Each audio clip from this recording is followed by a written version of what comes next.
The war with Iran does not have to crash the economy to wreck your life. And here's why this war is making the cost of living crisis even worse. If you are already stretched, this hits one tank of gas, one grocery run, and one bill at a time. And by the end of this video, I will show you the 3 ways this can play out from here, and what each one does to your budget. Here's the part nobody says out loud. When energy gets hit, the pain does not stay in oil markets. It jumps straight into your real life. Gas gets uglier, groceries get meaner, utilities stay hot, borrowing stays expensive, and if your budget was already hanging by a thread, this is how that thread snaps. Same war, different social classes, completely different consequences. This is why this channel exists. I break down how money, markets, and mortgage decisions actually work so you stop guessing. Remember, this is educational only, not legal or financial advice. Talk to a licensed professional for personalized help. In the next few minutes, I'm going to show you why the war with Iran is making the cost of living crisis worse, where the pressure is coming from, and the survival moves to make before your budget gets crushed. This is not some maybe, someday, watch list problem anymore. It is already breaking things. Qatar Energy said it ceased LNG production after attacks on Ras Laffan and Mesaieed. That is not rumor. That is not social media. That is their statement. And the Strait of Hormuz moves about 20 million barrels a day. So when a major energy choke point gets hit, here is what that means in plain English. The war does not stay over there. It starts reaching into your wallet over here. And here's where people get blindsided.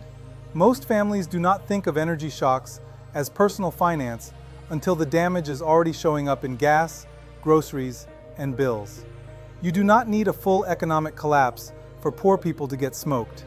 You just need gas, food, and borrowing costs to rise before wages do. That is enough to start the damage. When energy gets expensive, it does not politely stay inside the energy category. It starts infecting everything. Trucks cost more, food costs more, fertilizer costs more, flights cost more, utilities stay nasty. Then inflation pressure hangs around. Then rates stay higher. Then families with no breathing room start missing bills. That is the chain reaction. Choke point risk, oil spike, transport spike, food and utility pressure, higher borrowing costs, less cash flow, more panic, more breakage. This is not theory. AAA had the national average gas price around $3.94 a gallon on March 22nd.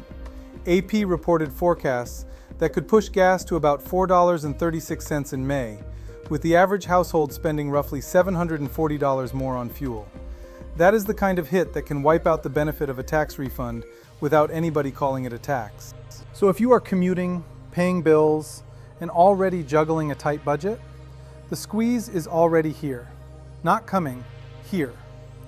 Here is the brutal math. Poor and working class households do not have the same room to absorb shock. They do not have the same margin for error. They do not have the same luxury to just wait it out. The Bureau of Transportation Statistics says transportation spending can take about 30.6% of before-tax income for the lowest income quintile, versus about 9.6% for the highest. This is not because poor families are worse at money. It is because their budgets are already packed with things they cannot cut. That should tell you everything. If fuel jumps, rich people get irritated. Poor people get trapped. Because their money is already locked into the stuff they cannot cut. Gas, rent, food, utilities, medicine, childcare. That is why this kind of shock is so cruel. It goes straight for the categories people cannot escape. The rich experience war as volatility.